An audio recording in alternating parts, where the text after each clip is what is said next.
I know how it feel to wake up, fucked up. Pockets broke as hell, another rock to sell.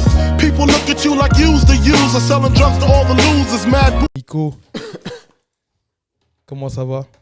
Ça y est, on a démarré, on n'a pas démarré là? Oh, on est en freestyle, mon gars.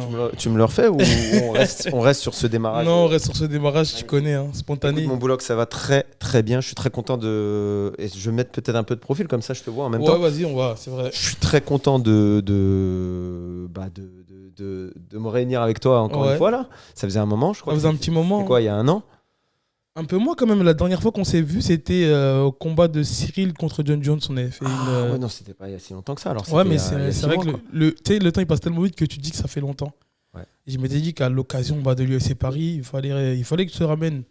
Ouais, j'avais l'impression d'être un peu boycotté, quoi. Tu m'invitais plus sur les bichos. Je me suis dit, est-ce qu'il se passe quelque chose? Est-ce que j'ai dit quelque chose de mal? Non, jamais. C'est toujours un plaisir. Je te jure, tu sais, c'est. En plus, je sais que t'es beaucoup occupé. Je sais que t'es énormément occupé. Ça veut dire que. Après, en plus, j'ai remarqué, je me suis dit, attends, tu faisais pas trop de podcasts en ce moment. Ouais. Après, je me suis dit, tu sais quoi, je vais lui envoyer un message. Et même moi, tu sais, à chaque fois, je dis, je vais faire ci, je vais faire ça. Mais tu sais, c'est compliqué un peu de trouver du temps. Surtout que, tu sais, après, avec le montage et tout, bref. C'est un bourbon, en tout cas, Nico. Heureux Super. d'être avec toi. Très content d'être avec toi. Qu'est-ce qu'on fait aujourd'hui?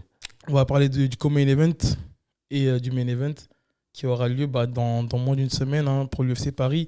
Sergei Spivak, numéro 8 de la catégorie, face à Cyril Gane. Et le co-main event, voire le main event du peuple, Rose Namajunas contre Manon Fiorot. Déjà, on va démarrer par ça. N'oubliez pas de vous abonner. Le son, il est correct normalement, parce que j'ai toujours des problèmes. Moi, j'ai pas de chance. Même hier, j'ai fait de son. Ouais. Moi, je voudrais qu'on vérifie le cadrage. Est-ce que le cadrage, on est bon, chef? Ouais, tout est bien carré. Tout est carré. On est bon. Je suis mis hier. Tiens, j'ai installé hier. Donc, Nico, le co-main event du peuple, Rose Namajunas contre Manon Fiorot. Alors, moi, si ça te dérange pas, ouais. Boulox, avant qu'on entame ça, j'aimerais qu'on fasse une petite. Tu vois, qu'on prenne un pas de recul et qu'on fasse une analyse parallèle des deux stars françaises de l'UFC. Ouais. Deux plus grandes stars, Cyril Gane, Manon Fiorot, avec toutes leurs similitudes et toutes leurs disparités. Je trouve ça très intéressant de regarder ça. Donc déjà, si on commence par les similitudes, on a effectivement les deux combattants français qui sont le plus proches du titre. C'est ça. On a Cyril qui a déjà eu le titre, intérimaire, ouais. Et on a Manon qui est peut-être à 2 combats, ce combat-là, puis l'autre combat, le prochain combat, d'obtenir le titre. Donc ça, c'est la première chose. On a 2 athlètes qui ont commencé en même temps leur parcours professionnel. C'est-à-dire que les deux ont commencé en 2018 à 2 mois d'écart. Ouais. Donc ça, c'est super intéressant de voir qu'en fait, les deux ont des palmarès qui sont assez proches. Tu as 11-1 pour Manon et 11-2 pour Cyril. Donc tu as juste un combat en plus et une défaite en plus pour Cyril. Et un background en plus en similitude aussi. Et un background qui est peut-être le background qui est le plus facile pour nous les Français. Ce type de background qui est karaté-boxing. J'appelle ça le karaté-boxing, un peu comme fait Nassour aussi, c'est-à-dire beaucoup de déplacements, de la percussion ensuite. Manon qui vient vraiment du karaté auparavant. Cyril qui vient de la boxe thaï, mais qui a adopté le style Fernand Lopez, déplacement antéro-postérieur, in and out, et qui en a fait, qui peut-être aujourd'hui se déplace tout autant, peut-être même plus que Manon, qui est vraiment, vraiment, vraiment dans ce style-là. Et donc beaucoup de similitudes, des types de combattants qui vont le moins possible au sol. Manon jusqu'à son combat contre... la dernière... Son nom m'échappe, la brésilienne. Juliana, il me semble que c'est son prénom. Laisse-moi revérifier. Mais jusqu'à ce combat-là, elle n'avait jamais été amenée au sol. Ce qui est intéressant, c'est que Manon, elle a un KO de plus que Cyril à son palmarès. Et par contre, elle n'a pas de défaite au sol, elle n'a pas de victoire au sol. Par contre, Cyril, il a 2 victoires ou 3 victoires par soumission. Il en a déjà une contre le Brésilien. Là. En tout cas, c'était son premier combat à l'UFC où il le finalise par un bras-tête. C'est ça. Après, il a une deuxième qui... il a 3 victoires par soumission, considérées par soumission, et une défaite par soumission. C'est ça. Et donc, mine de rien, Cyril, dans sa catégorie, c'est un striker, mais un striker polyvalent parce qu'il a quand même des soumissions. Et il y a une victoire, je crois que c'était son premier combat UFC, le Brésilien. En fait, il y en a une au TKO où il prend une guillotine. Guillotine, premier combat. Le premier combat à l'UFC où il prend un bras-tête. Ouais. Et un 3 ou 4e combat là contre Deontay Miles où il prend la clé de talon. C'est ça, la clé de talon. Ouais. Donc voilà. Ça, c'est pour leur point commun. Ouais. Maintenant, ce qui est intéressant, c'est aussi de regarder ce qui les oppose. On a presque, et je vais caricaturer, j'espère que personne ne va se fâcher, mais on a presque la besogneuse, Manon Fiorot, Ouais. et le surdoué de l'autre côté, Cyril Gane. Manon, quand elle commence son premier combat amateur en 2016, elle prend une défaite. Ouais. 2016, elle fait son premier combat amateur, elle perd. Ensuite, elle fait un deuxième combat qu'elle gagne. Son troisième combat amateur, elle perd à nouveau. Elle continue sa route dans la même année et cette année-là, en 2017, elle devient championne du monde. Donc, après 2 défaites chez les amateurs, elle devient championne du monde, besogneuse. Elle passe en pro. Quand elle passe en pro, son premier combat, après un titre de champion du monde, elle le perd. Et depuis, elle n'a jamais perdu. Et depuis, chaque combat, c'est une sorte de progression, c'est une sorte de step en avant. Et à chaque combat, elle se trouve un peu plus performante que le C'est combat ça. d'après. Jusqu'au dernier combat qu'elle fait là, où tout le monde s'attend à ce qu'elle call out la championne de l'UFC. Et finalement, elle a call out pas. Pourquoi ? Parce que pendant le combat, elle se fait mal au genou. Ouais. Manon, qui est une besogneuse, elle est tellement déçue de sa performance, alors que c'est quand même une super performance, d'autant plus pour quelqu'un qui a mal au genou. Bien sûr. Elle est tellement déçue qu'elle dit moi, je ne peux pas appeler la championne alors que je me suis blessé et que j'ai fait un combat que je considère comme une contre-performance. Et donc, on a une ascension positive de Manon sur lequel on a eu beaucoup de doutes au début. Et aujourd'hui, ça monte, ça monte, ça monte. On parle de... J'écoutais Aldric avant de venir ici. Aldric, il parle de 20 heures de travail hebdomadaire. Il parle de 11 sessions d'entraînement, 3 sessions de préparation physique, avec des montées dans le rouge, en cardio, en muscu, etc., etc. On a un athlète qui est physiquement et au top de sa catégorie. Très, très puissante, ça se voit, très grande, très, très costaud. Ça, c'est du côté de Manon. Du côté de Cyril, on a un surdoué qui, jusqu'à récemment, n'avait pas connu la défaite. C'est-à-dire qu'il commence en Muay Thai et puis il gagne tout, il gagne tout, il gagne tout. Puis un jour, on lui dit, tiens, essaie le MMA. Il commence le MMA. Son premier combat de MMA, c'est pour le titre du TKO. Et pour le titre du TKO, il gagne, mais avec une facilité qui est déconcertante. On veut le signer tout de suite à l'UFC. Il fait 2 combats de plus. Pareil, c'est des démonstrations. Il signe à l'UFC. Je crois qu'à son 8e combat, il combat pour le titre contre Derek Lewis. Là aussi, masterclass contre Derek Lewis. Ouais. Incroyable. Et c'est là qu'on a le premier pépin contre Francis, sur lequel on commence à observer les failles sur la lutte, etc. Mais qui est quand même un combat qui est super serré, disputé, ouais. super disputé, qui joue à un fil. Et après ce combat, on se dit, bon, effectivement, il y a eu un petit peu de manque d'espérance, il y a eu un manque peut-être de travail sur la lutte ou d'anticipation de la lutte. Mais on est quand même encore... Et puis il affronte Taito Fassa à Paris. Combat incroyable. Il se fait toucher pour la première fois, knockdown. Ouais. Il revient de ce truc. Il prend l'ancien style de Cyril, celui de la boxe thaï où il faisait la guerre et il vient et il marche dessus et il finit par KO malgré la main cassée, malgré le knockdown. Il finit avec une main. L'enchaînement final est incroyable. Et après, on a ce fight qui est un tournant, le fight contre John Jones. Et avec une domination totale de John Jones, avec pour moi, et c'est ça le point, je dirais pour moi, c'est le point dont les médias n'ont pas assez parlé. John Jones a dominé Cyril sur le striking. Et ça, moi, je trouve qu'on ne l'a pas assez dit. En fait, c'est parce que ça a été une séquence assez courte, en fait. Il n'y a pas vraiment eu énormément d'échanges. C'est pour ça que je pense que les gens ne l'ont pas pris en compte. Ouais. Tu vois, c'est pour ça que les gens ne l'ont pas pris en compte. Mais en plus de ça, tu sais, là, tu compares les 2 carrières, Nico.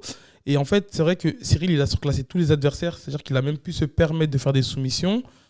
Et on va dire, arriver au top 1, top 2, c'est là où on a vu que ça, c'est compliqué. Enfin, je pense à Ngannou, je pense à John Jones. Maintenant, Manon, on va dire, elle fait le même parcours que Cyril. Et c'est là où on va voir si elle a le niveau vraiment pour être championne. Parce que là, elle se face à Rosna Namajunas, qui était l'ancienne championne de la catégorie inférieure. Pour reprendre ce que tu disais, là, on va voir en fait où est-ce que Manon en est, parce que là, elle affronte Rosna Namajunas, qui était l'ancienne championne de la catégorie inférieure.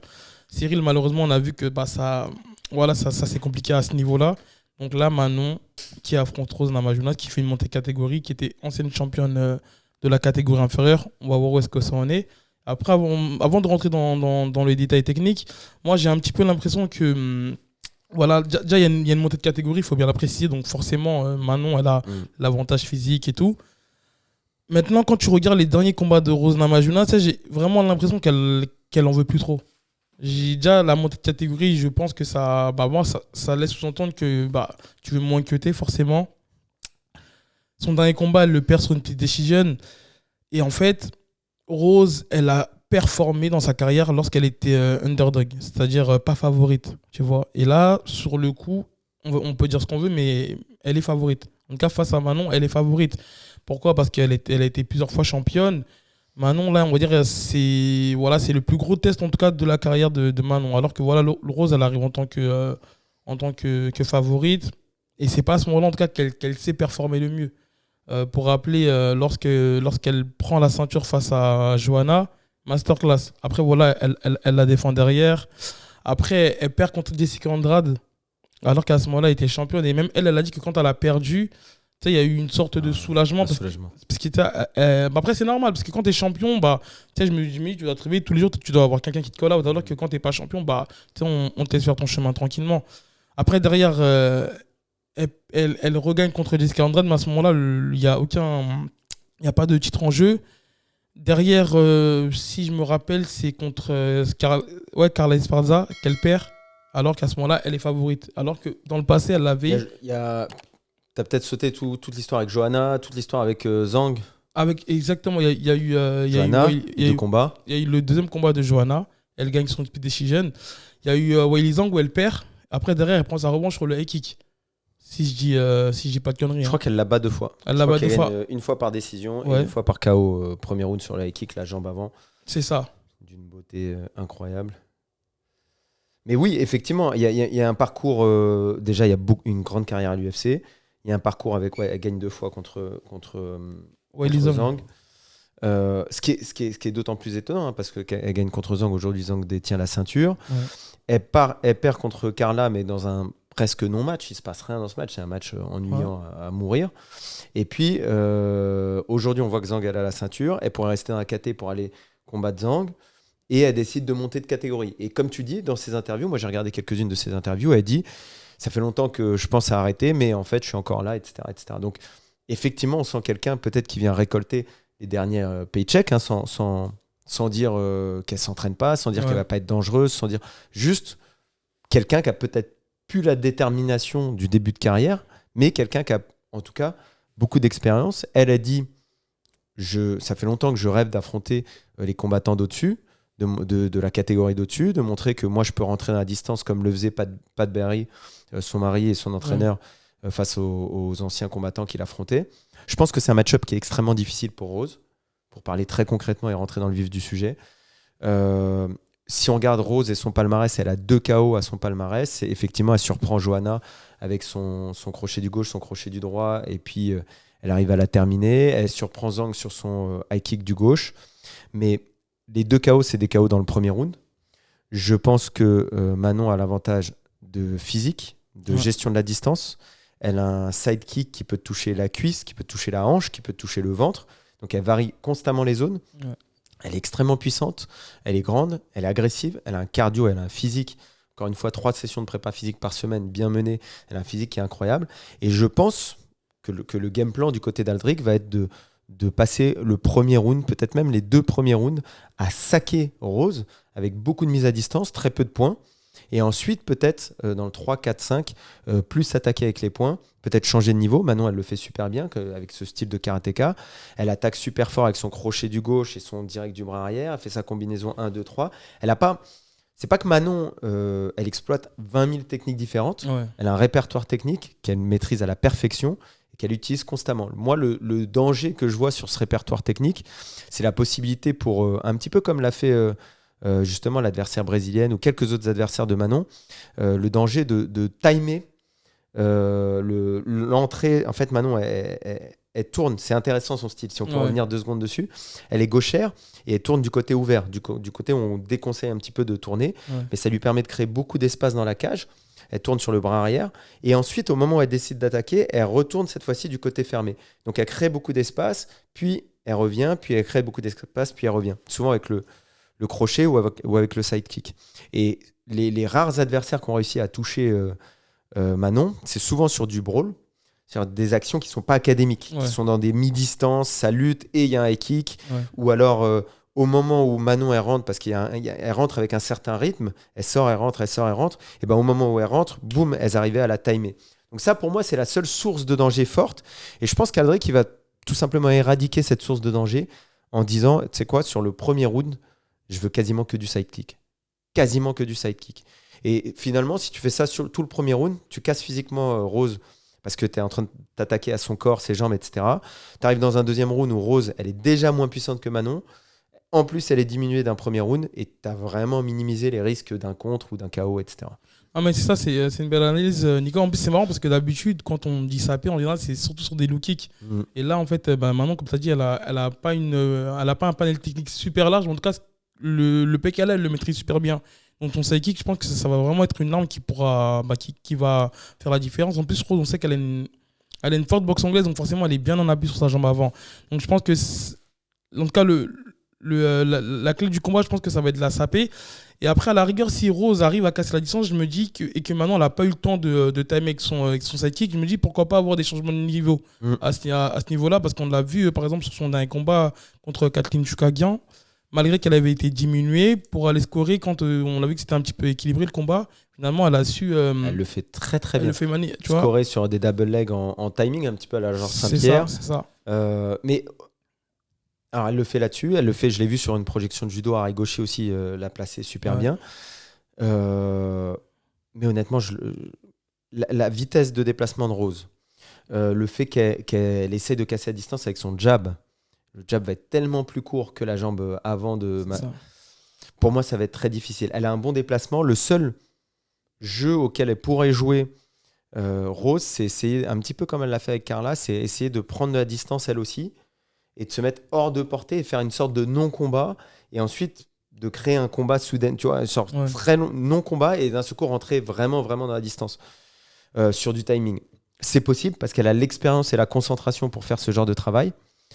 Je pense que c'est un combat compliqué pour Rose, et je vois Manon faire une masterclass.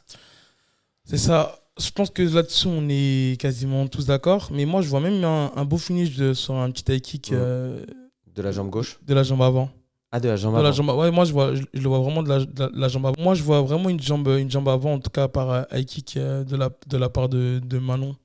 Je sais pas pourquoi, c'est ce que... Quand je scénarise le combat, déjà, pour être honnête, j'ai un petit peu du mal à scénariser le combat. J'ai l'impression qu'il y aura un peu quand même d'observation, tu sais, dans le premier round et tout. Mais je me dis, là, en plus, Manon, elle a tellement d'enjeux. Là, pour l'UFC Paris, l'année dernière, on sait qu'elle a loupé.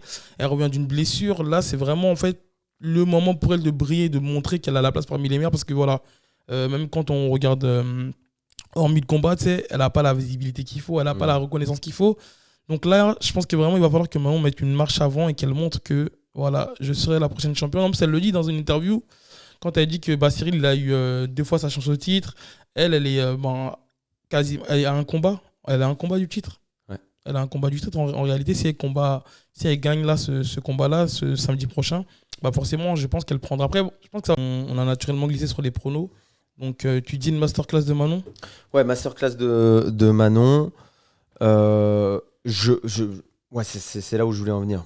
Je pense qu'effectivement, il faut qu'elle prouve, il faut que ce soit un finish spectaculaire.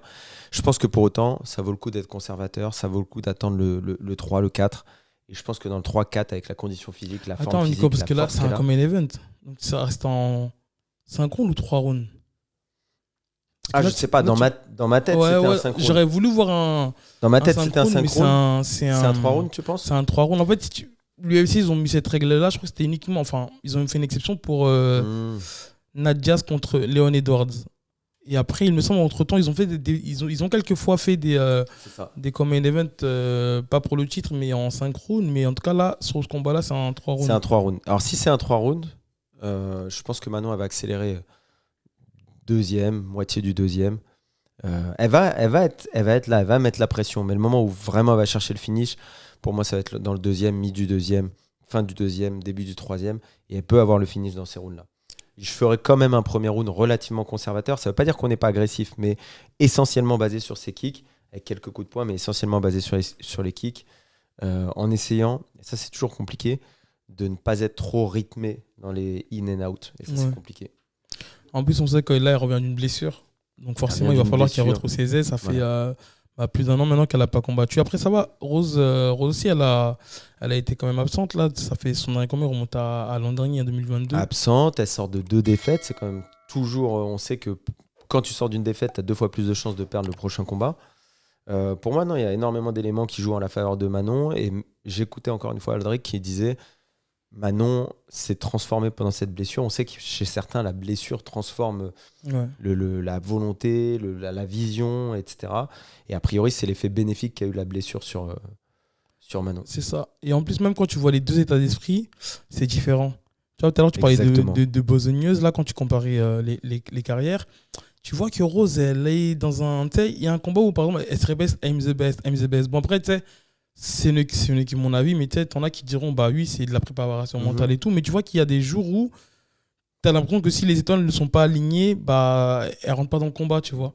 C'est vrai que tout à l'heure, je disais que même le fait que quand tu regardes sur le papier, elle est actuellement, là, on va dire, ouais, elle est favorite, mais elle contre-performe quand elle est favorite. En fait, elle performe là où on ne l'attend pas. Est-ce que ça, t'es sûr, Boulox, qu'elle est favorite au niveau des promos? Personnellement, moi, je jette pas de coup d'œil sur les promos et tout, mais là, en tout cas, de mon point de vue, je trouve qu'elle est favorite parce que là, c'est Manon qui affronte une ancienne championne, tu vois. Après, c'est vrai qu'elle monte de catégorie, donc sur le papier, dans plusieurs aspects, tu peux dire que Manon, elle a l'avantage physique, elle est favorite et tout. Mais on va dire sur le plan sportif, sur la carrière sportive, je trouve que c'est Rose qui est favorite. Parce que Manon, elle n'a jamais affronté une combattante du calibre de Rose, tu vois. Quelles sont pour toi les chances que Rose amène Manon au sol? Non. Honnêtement, même sur un bon timing, à la rigueur, peut-être sur une saisie de jambes. Mais encore, j'ai du mal à voir Rose emmener Manon au sol. Mais par contre, le contraire, moi, je pense qu'il y a moyen. Je suis totalement d'accord avec toi. Je pense que Manon, elle a vraiment une grosse défense sur le sol. La défense plus le physique, on sait que ça compte énormément dans ces phases de lutte. Je vois pas Rose l'emmener. Je vois effectivement Manon avoir la possibilité de l'emmener en fin de round, comme elle fait, prenant des positions fortes, du grand end pound, sans forcément chercher la soumission.